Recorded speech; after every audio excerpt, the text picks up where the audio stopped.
बिस्मिल्लाहिर्रहमानिर्रहीम। नाज़रीन, आप देख रहे हैं प्रोग्राम तब्दीली और मैं हूं आपका मेज़बान एहसन रज़ा। नाज़रीन, सियासी मंजरनामे में बड़ी हलचल है क्योंकि एक बड़े खिलाड़ी की सियासी मंजरनामे में वापसी हो रही है और इसको लेकर बहुत सी चहमगोइयाँ भी हो रही हैं, डील की बातें भी हो रही हैं, वापसी के हवाले से तैयारियों की बातें भी हो रही हैं।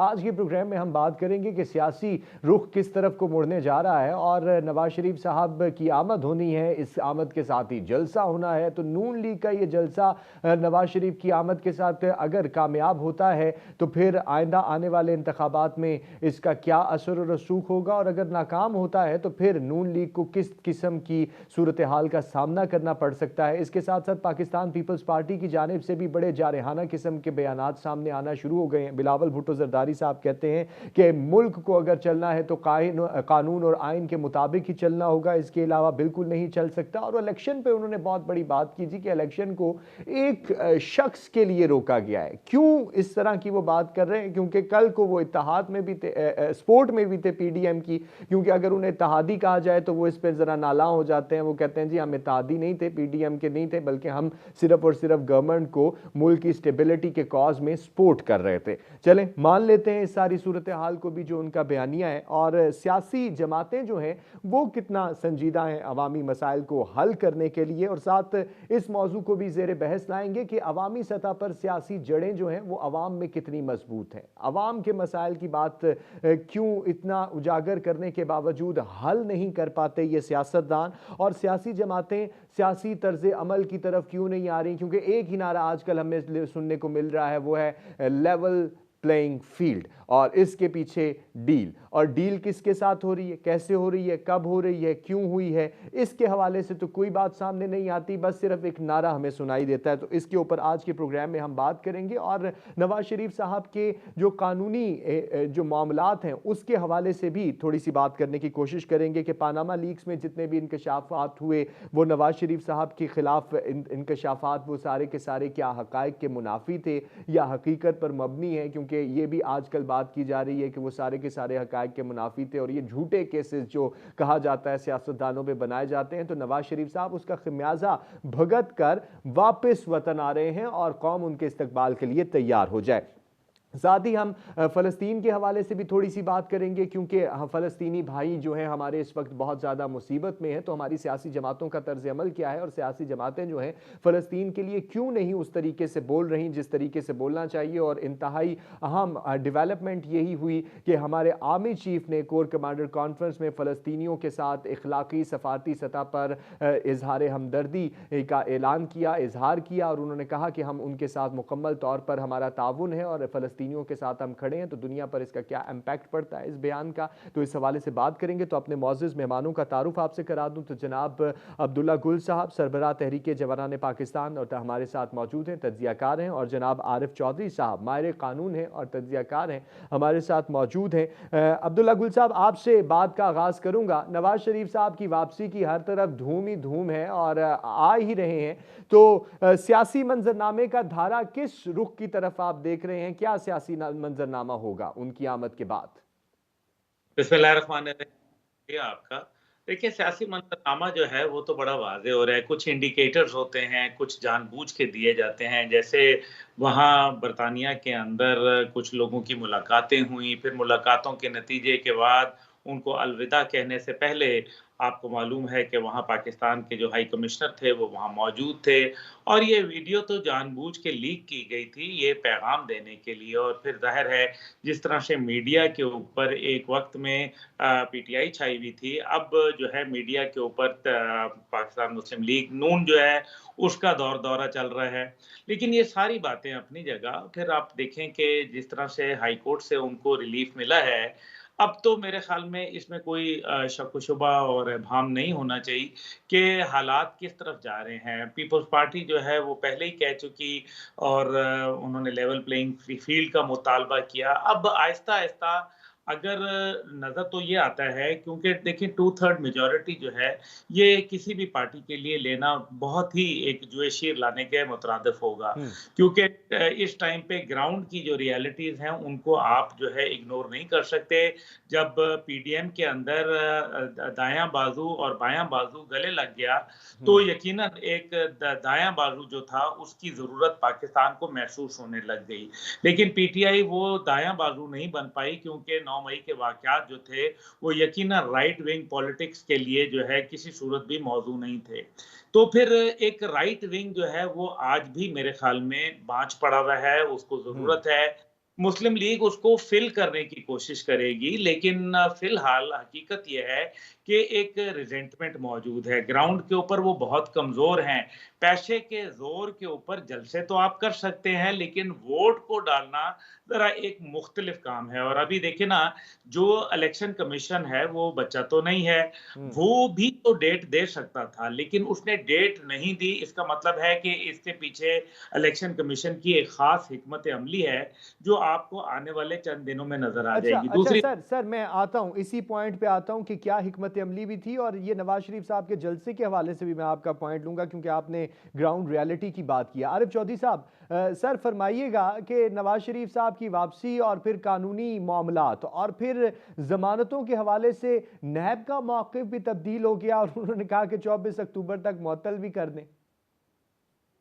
बहुत शुक्रिया असद रज़ा साहब। बात ये हुई है कि इस वक्त बाकी सारी चीज़ें एक तरफ, लेकिन जो इस वक्त हम आइन और कानून के साथ कर रहे हैं, वो इतना बड़ा मज़ाक है कि कोई भी मुमलिकत जो है इसकी मैं समझता हूँ कि मुकम्मल नहीं हो सकती। हुँ, उसकी वजह ये है कि किसी मुल्क के अंदर रूल ऑफ लॉ को एस्टेब्लिश करना और फिर लोगों को ये बावर करा देना कि हम रूल ऑफ लॉ पे चल रहे हैं और हमारे मुल्क के अंदर जमहूरियत है, ये कार्यदार। लेकिन इसको खत्म करना और ये तासुर उलट होना, इसके लिए कोई ज्यादा वक्त नहीं लगता। अब पाकिस्तान जो है, पहले से ही लोगों की नजरों में पाकिस्तान जो है दुनिया की नजरों में जमहूरी मुल्क नहीं रहा, और हुँ, अब इसको हमने और ज्यादा, एक जमाना था जब ऐसा लगता था कि जी लोग कहा करते थे जी एस्टेब्लिशमेंट है जी, वो पीछे से सब कुछ वो कर रही है, ये आगे पपेट्स हैं, इनकी अपनी कोई हैसियत नहीं है, लाने हुँ, वाले कुछ और हैं।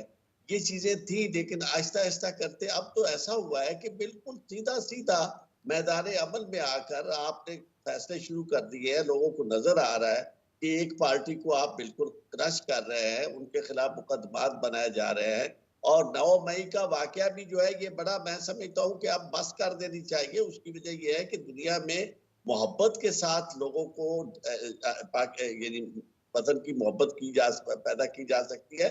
नफ़रत जो है वो नफ़रत ही जन्म देती है नफ़रत से। तो हम जिस हद तक, यानी मैंने नहीं कभी देखा कि दुनिया के मुल्क जो है वो इस तरह भी करे कि अपने ही लोगों को बार मार के ये कहें कि जनाब देखो जी आप वतन से प्यार क्यों नहीं करते। वतन से प्यार करने के लिए बुनियादी तौर पर वहां लोगों को ये तासुर होना जरूरी है कि ये मुल्क हमारा है, इसके हम मालिक हैं, हम जिसे चाहेंगे इख्तियार देंगे, वो हमारे ऊपर हुकूमत करेगा, हमारी मर्जी के खिलाफ हमारे ऊपर हुकूमत नहीं की जाएगी, कानून की नज़र में सब बराबर होंगे, किसी के साथ इम्तियाजी सलूक नहीं किया जाएगा, और रोटी कपड़ा मकान बुनियादी ये सहूलतें ज़रूरतें तालीम जो है ये सब लोगों को बिला इम्तियाज मिलेगी। लेकिन हमारे यहाँ मामला बिल्कुल उलट हो रहा है। अब अदालतों के अंदर आप देखें, पिछले ज़माने में भी एक तासुर था, अब वो तासुर और ज़्यादा मजबूत हो गया है। यानी आज तक कभी ऐसा नहीं हुआ था कि कोई शख्स कॉन्विक्ट हो। सिर्फ मुल्ज़म होना कुछ और बात है, लेकिन सज़ा याफ्ता होना, सज़ा याफ्ता शख्स के बाहर, जेल से बाहर निकलने और मुल्क से बाहर निकलने की कोई मिसाल पाकिस्तान में आज तक दुनिया में भी नहीं है। तो हुँ, आज ये पाकिस्तान में ये मिसाल कायम की गई है, और उनके ही एक तर्जुमान कहना चाहिए, ये एक बड़े मुअज़्ज़ज़ हमारे दोस्त हैं, उन्होंने कहा कि जनाब एक एडवोकेट है, उन्होंने कहा जी कि कोई ना कोई तो दिन ऐसा आना चाहिए, कोई एक पहली प्रेसिडेंट तो होनी चाहिए। अब ये प्रेसिडेंट नवाज शरीफ ही से क्यों हो रही है? हुँ, और बाकी जो केसेस है, अगर आप पढ़ेंगे लाहौर हाई कोर्ट की तारीख में देखेंगे तो ज्यादातर ऐसे केसेस जिसमें एक्स्ट्रा ऑर्डिनरी रिलीफ मिला है वो भी नवाज शरीफ साहब को मिला है। हुँ, तो इस तरह यानी आप देखें मुल्क के अंदर ये जो तमीज और तफरीक आ रही है, ये बड़ा नुकसानदेह साबित हो सकती है। पीपल्स पार्टी को नजरअंदाज नहीं किया जा सकता, पीटीआई को नजरअंदाज नहीं किया जा सकता और इनके मुमकिना इत्तेहाद को भी नजरअंदाज नहीं किया जा सकता और अवामी रद्द-ए-अमल को भी नजरअंदाज नहीं किया जा सकता। अवाम ने ये सही, देखा यानी है सर अब तक दीगर दीगर जमातों को नज़रअंदाज करके हम आगे नहीं बढ़ सकते। ब्रेक का कहा जा रहा है मुझे। नाज़रीन ब्रेक पर जा रहे हैं, वापस आते हैं तो मजीद इस हवाले से बात करते हैं हमारे साथ। वेलकम बैक जी नाज़रीन। नवाज शरीफ साहब की वापसी को लेकर और मुल्क के सियासी मंजरनामे को लेकर गुफ्तगू का सिलसिला जारी था। अब्दुल्ला गुल साहब, आपसे दोबारा से बात का आगाज़ करना चाहूँगा। सर फरमाइएगा, आपने वापसी के हवाले से भी बात की, माहौल के साजगार होने के हवाले से भी बताइएगा, क्योंकि क्या इतना माहौल साजगार हो चुका है वो वापस आएँ, और साथ ही ये भी फरमाइएगा कि जलसे की बात की जा रही है तो इस जलसे का इम्पैक्ट क्या होगा, अगर कामयाब होता है तो मुस्तकबिल क्या होगा और नाकाम होता है तो फिर सियासी मुस्तकबिल क्या होगा? देखिए, जहां तक ताल्लुक है नाकामी का, तो मेरा नहीं ख्याल कि इसके ऊपर कोई नाकामी होगी, क्योंकि लोगों को तो ले आया जाएगा। ज़ाहिर है सही। कारकुनान तो मौजूद है उनके, ये बात तो दुरुस्त है। लेकिन जो जिसके अंदर कहते हैं ना कि एक फायर है, वो हम्म। मौजूद नहीं है, क्योंकि नवाज शरीफ साहब को उन्होंने 3 दफा देखा हुआ है और हम्म। फिर उनके भाई को भी देख लिया, क्योंकि शहबाज साहब जो है अपने एडमिनिस्ट्रेटिवली जो है वो एक बड़ा उनका तुर्रा इम्तियाज था कि वो एक बहुत अच्छे एडमिनिस्ट्रेटर हैं। लेकिन असल में उनकी एडमिनिस्ट्रेशन फेल हो गई जब वो पीडीएम के अंदर आए और फिर वो उन्होंने पाकिस्तान के सरबराह बने। नतीजा ये निकला कि बहुत बुरी तरीके से फेलियर हुआ, मुआशी फेलियर भी हुआ, एडमिनिस्ट्रेटिव फेलियर भी हुआ और इसी तरीके से हमारा डिप्लोमेटिक फेलियर भी हुआ। ये तमाम फेलियर्स हैं, ये बात दुरुस्त है। हम्म। लेकिन जहाँ तक इम्पैक्ट है, देखिए ना, लेवल प्लेइंग फील्ड अगर पीपल्स पार्टी आज डिमांड कर रही है, तो मुझे लग रहा है कि आइंदा आने वाले वक्तों में तमाम जो सियासी पार्टियां हैं वो नवाज शरीफ साहब और पीएमएलएन की मुखालफत में चली जाएंगी। और कहीं मुझे ये भी एहसास हो रहा है कि नवाज शरीफ साहब आ तो जाएंगे, हम्म। लेकिन कहीं ऐसा ना हो कि जब हुमा बैठने का वक्त आए तो वो शहबाज शरीफ साहब के सर के ऊपर बैठ जाए। क्योंकि अभी नवाज शरीफ साहब को वक्ती तौर पे तो रिलीफ एक कोर्ट में या, मिला है, जो कि बड़ा यानी यानी अनप्रेसिडेंटेड। यानी सर सर फिर इस आप जो बात कर रहे हैं तो फिर इससे हम ये नतीजा अखज़ करें -2। हाँ, क्यों नहीं? हो सकता है ना, हर चीज़ पाकिस्तान में पॉसिबल है, हम्म। क्योंकि कोई ऐसा मैजिक वॉन्ड तो उनके पास है नहीं, हम्म। जिससे ये तमाम मसाइल जो है वो हल हो जाएँगे। देखिए ना, लेकिन साथ ही साथ ये है कि डील तो उन्होंने की है, इसमें तो कोई दूसरी राय नहीं है।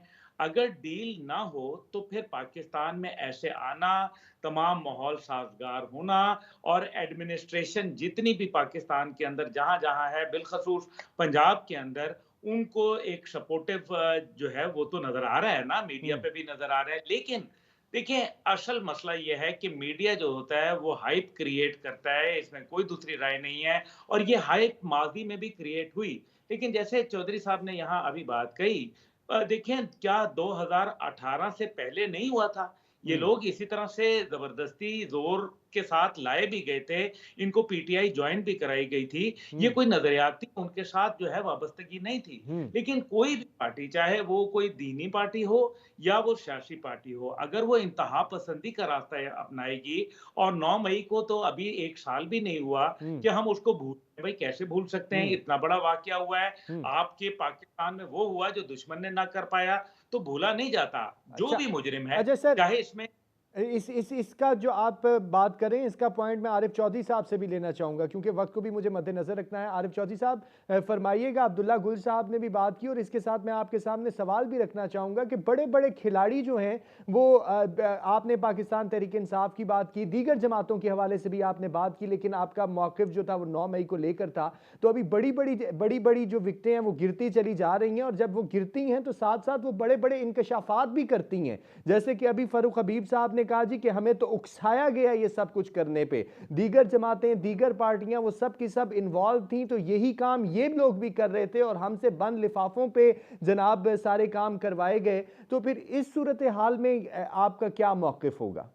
देखिए 9 मई का वाक़या जो है ना, उसके 2 पहलू हैं। जी। एक वो वाक़या है कि जो लोग वाक़ई आइडेंटिफ़ाई हुए कि जिन्होंने जो इसमें मुलव्वस थे, और एक वो है कि जो सवालात आज तक तिश्ता यानी हैं और उनके जवाबात नहीं दिए गए कि एडमिनिस्ट्रेशन ने खुद या एक्विजिशंस की और खुद इसकी हिस्सा थी और लोगों को जाने दिया। सारा अमल जो है वो लोगों ने देखा कि पुलिस की वर्दियों में लोग और वहां पहुंचे और जो कुछ कर रहे थे वो भी सब लोगों ने देखा। ये दोनों पहलू हैं।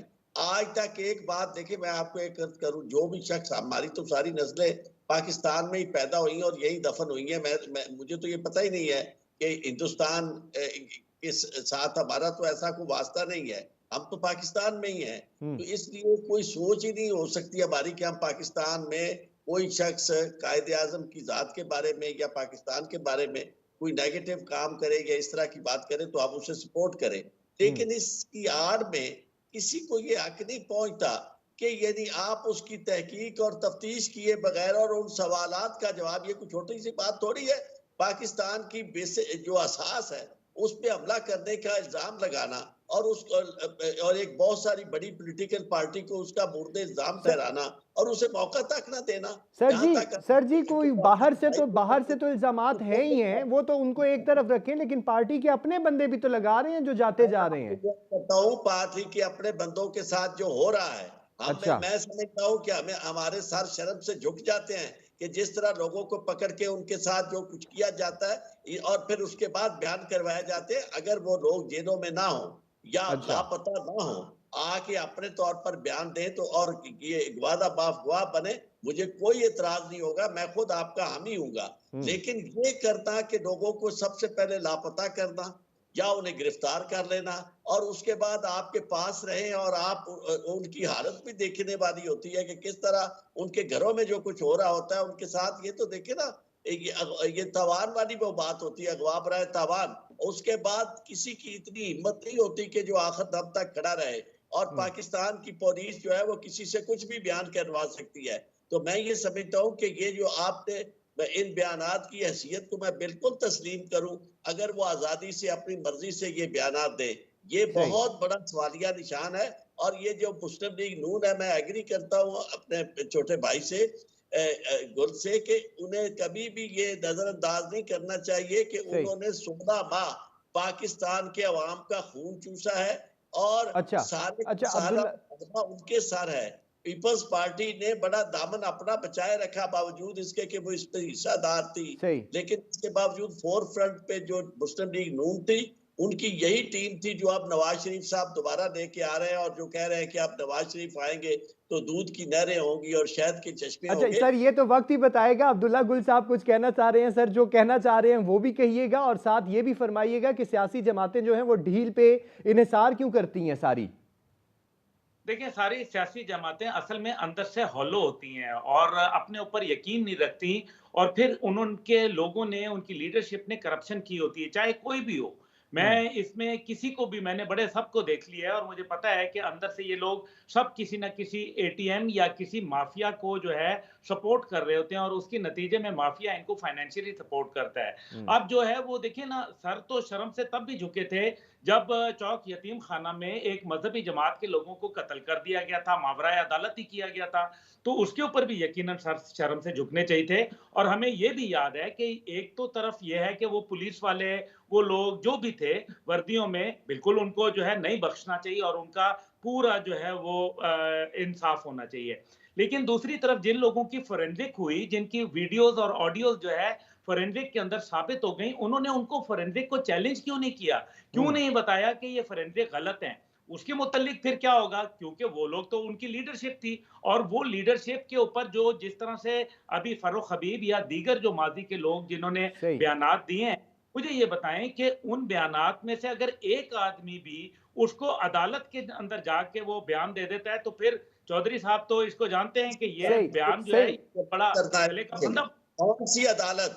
वो अदालत जो मफरूर को और जो शख्स सजा याफ्ता है उसको बेल दे देती है, और वो अदालत जिसके बारे में आप बिल्कुल सीधी, मैं आपको एक हमारी अदालत कॉम्प्रोमाइज हो चुकी हैं और किसी की जरूरत नहीं है, फैसला करती हैं और फैसलों पर अमल दरामद नहीं किया जाता। किसी को कोई पूछने वाला नहीं है। यानी इस तरह तो अच्छा ये सर ब्रेक लेते हैं, वापस यहीं से फिर आके बात का सिलसिला जारी रखेंगे, साथ रहिएगा। नाज़रीन, सियासी सूरत हाल और इस पर बड़ी दिलचस्प गुफ्तगू जारी थी। आरिफ चौधरी साहब, आपकी जानिब आऊँगा। ब्रेक से पहले बहुत सारे सवालात जो हैं अब्दुल्ला गुल साहब ने भी उठाए थे और उन्हीं को सामने रखते हुए सर, जब माजी में भी इस तरह के वाक़यात होते रहे तो फिर उस वक्त क्यों नहीं तफ्तीश के दायरे कार बढ़ाए गए? तो फिर क्या समझें कि माजी और अभी की जो सूरत हाल है वो एक ही है? मैं एक बुनियादी बात करूं, मेरे नज़दीक सबसे बड़ा मसला हम सबका जो होना चाहिए वो ये है कि पाकिस्तान की अफवाज जो हैं, उनकी इज्जत और तौक़ीर जो है, वो कायम रहनी चाहिए हम्म। और इसी तरह अदलिया हमारी बावक़ार रहे। चूँकि यानी पार्लियामेंट की भी इज्जत बेइंतहा होनी चाहिए। ये इदारे जो हैं, अगर तीनों इदारे अपनी-अपनी जगह मुअज़्ज़ज़ होंगे, लोगों की नज़दीक इनकी इज्जत होगी और क्रेडिबल होंगे, तो मुल्क की ये एक हिफाज़त की ये ज़मानत दे सकते हैं। हमारा प्रॉब्लम इस वक़्त जो आ रहा है, बुनियादी तौर पर ये पीडीएम के लोगों के ख़ास तौर पर मुस्लिम लीग नून के अपने ज़ाती लोगों के साथ रंजिशें थी, जिसका इंतकाम आज तक लिया जा रहा है। कहीं मरियम नवाज़ साहिबा जो हैं, वो ख़वातीन पे ज़ुल्म करवा रही हैं, उनकी वीडियोज़ बनवा रही हैं और कहीं राना सनाउल्लाह साहब और दूसरे लोग अपने-अपने जहाँ-जहाँ शेख रशीद के साथ या किसी और के साथ, फर्रुख हबीब के साथ, जिन लोगों के साथ उनके ज़ाती मामलात थे, उनको भी या जहाँ-जहाँ कोई इतराज़ करता था, उनके साथ भी वो कर रहे हैं जो दुनिया कभी सोच भी नहीं सकती।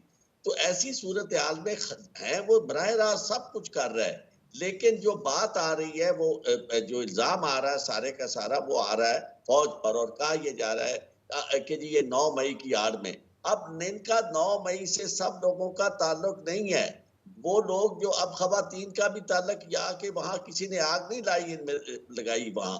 यानी आप कम से कम इतना डिफरेंशिएट करें और दूसरा कोशिश ये की जाए, ये जो मैंने अर्ज़ की थी, अभी भी मैं उससे बात दोबारा ये अर्ज़ कर रहा हूँ कि अगर इसकी बाकायदा कोई तहकीकात हो जाती और पता सब लोगों को पता चल जाता कि ये जुडिशियल इंक्वायरी हुई है और उसके नतीजे में ये चीज़ें सामने आई हैं कि इस तरह प्लानिंग हुई और पुलिस जो थी, हो सकता है कल को यही चीज़ जो लोग कह रहे हैं कि जनाब इसमें उस वक़्त राना सनाउल्लाह और वज़ीर दिफ़ा ख्वाजा आसिफ जो है, वो मुलव्वस हैं और उन्होंने सारे का सारा मैनेज किया और इससे पहले अगर उनके आप बयानात सुन लें, तो सारे के सारे लोग कोशिश ये कर रहे थे कि ये पीटीआई जो है, ये दहशतगर्द तंज़ीम बन जाए और इसी इसको डिक्लेयर कर दिया जाए। तो ऐसी सूरत-ए-हाल में आपको इसे श्राउडेड नहीं रखना चाहिए और मैं ये कभी भी नहीं कहने के लिए तैयार कि जी जो शख्स पाकिस्तान की इज्जत पे हमला करे उसे आप माफ कर दें। लेकिन बात ये है कि आपके अपने लोग अगर बेगुनाह हों, ख़वातीन और बच्चे, उनका क्या कसूर है? छोटे-छोटे बच्चे अगर आज झंडा लेके फिरते हैं किसी का, तो उनको भी आप पकड़ के ले जाते हैं और उनको उनके सामने उनके वालिद जो है वो जान की बाजी हार जाते हैं। तो इस तरह की तकलीफें जो तशद्दुद हो रहा है हर जगह पूरी दुनिया में, यानी इवन कैनेडियन पार्लियामेंट में ये मसला उठाया गया है कि जनाब और बराह रास्त हमारे फौज के लोगों पे ये सारी बातें आ रही हैं। तो ये हमारी अपनी बका खतरे में पड़ रही है इस वजह से। और सही। किसी एक को आप लाडला बनाकर उसको वापस लाने के लिए अगर इस तरह का तासुर सर कायम हो जाए। सर सर सर लाडले का लफ्ज तो बहुत खास खास लोगों के लिए भी इस्तेमाल होता रहा है, लेकिन सर मैं इस तमाम बात को कंक्लूड करते हैं क्योंकि मुझे थोड़ी सी फ़लस्तीन के हवाले से भी बात करनी है। बिल्कुल आप बजा फरमा रहे हैं, यानी कि तमाम मामलात की तहकीकात होना बहुत ज़्यादा ज़रूरी है, होनी भी चाहिए। जनाब अब्दुल्ला गुल साहब, ज़रा बात कर लेते हैं फ़लस्तीन के मसले के ऊपर भी। तो तमाम सूरत हाल में अगर हम पाकिस्तानी सियासतदानों का तर्ज अमल देखें फ़लस्तीन के मसले को लेकर, हमारी सारी सूरत हाल बिल्कुल वाज़ेह है, हमारी खारजा पॉलिसी वाज़ेह है, लेकिन हमारी सियासी जमातें उस तरीके से बोल नहीं पा रही फ़लस्तीन के ऊपर जिस तरीके से बोलना चाहिए। लेकिन खुशाइन बात यह है कि हमारे आर्मी चीफ ने कोर कमांडर कॉन्फ्रेंस में इस अज़्म का इहादा किया है कि हमारी तमाम की तमाम हिमायत जो है वो फ़लस्तीनियों के साथ है। तो इसका कितना इम्पैक्ट आएगा इंटरनेशनल लेवल पे? देखिए, मैं आपका जवाब दूँगा, फिर मैं करूँगा। देखिए, बात ये है कि जो सियासी जमातों का रद्द-ए-अमल आना चाहिए है, जिसके ऊपर मेरे ख़्याल में फ़ोकस होना चाहिए है, जो ज़ुल्म हो रहा है, एक इंसानियत के साथ ज़ुल्म हो रहा है, मुसलमान होना तो बिल्कुल एक फ़र्क बात है, लेकिन उसके ऊपर रिस्पॉन्स ना देना, तो फिर आप इसका मतलब ये है कि जो ग्रेटर इज़राइल का नक्शा है, जिसके अंदर बलूचिस्तान को उसने शामिल किया हुआ है, आप उसको नज़रअंदाज नहीं कर सकते क्योंकि इज़राइल और हिंदुस्तान दोनों ने अपने जो मजहबी एक्सपेंशन था और टेरिटोरियल एक्सपेंशन उसको खत्म नहीं किया, बाकी दुनिया में किसी ने नहीं किया मां सवाए इन दोनों ममालिक ने। अब दूसरी तरफ जो है आर्मी चीफ साहब का जो बयान है, देखें ये सियासी सिफारती इखलाकी मदद जो है ये कोई नई बात तो नहीं है, ये तो हम्म। वो बात है जो कि वजारत खारजा कहती रही है।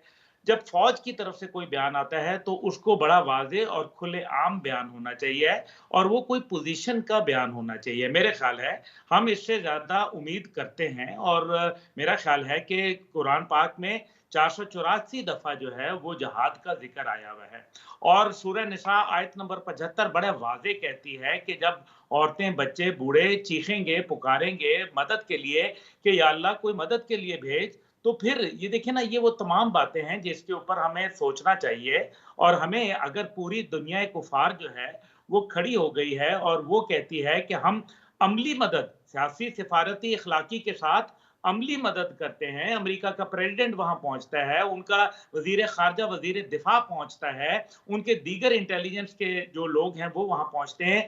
तो क्या वजह है कि एक जो इम्पोर्टेंट, क्योंकि पाकिस्तान की पोज़ीशन बड़ी इम्पोर्टेंट है। हम्म। पाकिस्तान एक न्यूक्लियर रियासत है और आलम इस्लाम की वाहिद सुपर पावर है। न्यूक्लियर रासत जो रियासतें होती हैं वो पोज़ीशन लिया करती हैं और माज़ी में हमने सही। सीरियन जंग के अंदर इनको इज़राइलियों को सबक सिखाया हुआ है, ऐसी बात नहीं है। अभी हम आ जाते हैं दूसरे पहलू के ऊपर, जो जैसे बात कर रहे थे।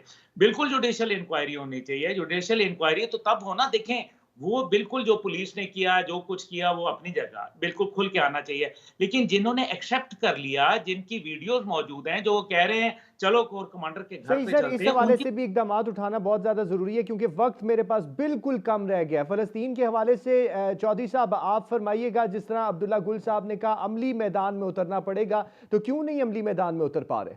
कि हमारी मसलतें जो है ना, ये जिसको हम उम्मत मुस्लिमा कहते हैं, वो बुनियादी तौर पर इसमें गलताओं पेचा है अपने अपने मफादात में। आपको अंदाजा होना चाहिए कि सऊदी अरब में उस वक्त उनके साथ सऊदी अरब तस्लीम करने वाला था इसराइल को, जिस वक्त ये सारे हमला हुआ है और ये सारे मामलात हुए हैं। तो इस हद तक अगर हमारी अपनी क़यादतें मुस्लिम उम्मा की क़यादतें मुतहद नहीं है तो पाकिस्तान तो बेचारा अमेरिका के आजकल दुम छल्ला बना हुआ है, वरना पाकिस्तान को अपना स्टैंड लेना चाहिए। अमेरिका से हम्म। पाकिस्तान को कोई तवक्को नहीं रखनी चाहिए। हमारी मिलिट्री को, हमारे कमांडर इन चीफ को, हमारे को बाकायदा ये एक वाज़ेह पैगाम जो देना चाहिए और उसमें मिलिट्री सपोर्ट की भी बात करनी चाहिए और उनकी हर लिहाज से मदद हमें करनी चाहिए। उन निहत्थे फ़लस्तीनियों की, छोटे-छोटे बच्चे जो मज़लूम हैं और जिस वक़्त उन पे ज़ुल्म सारे मिलके कर रहे हैं। तो उसका इस तरह नहीं है कि सिर्फ हम कोई दुआएं करता फिरे और कोई जो है कहे कि जी हम हर लिहाज से अखलाकी तौर पर उनके सही साथ है सही सर, और बहुत कुछ शुक्रिया। माजरत के साथ क्योंकि प्रोग्राम का वक्त ख़त्म हो गया है, दोनों शख्सियात का पॉइंट भी आ गया, दोनों शख्सियात का मैं बहुत ज़्यादा शुक्रगुजार हूँ। मुझे दीजिए इजाज़त, अल्लाह हाफ़िज़।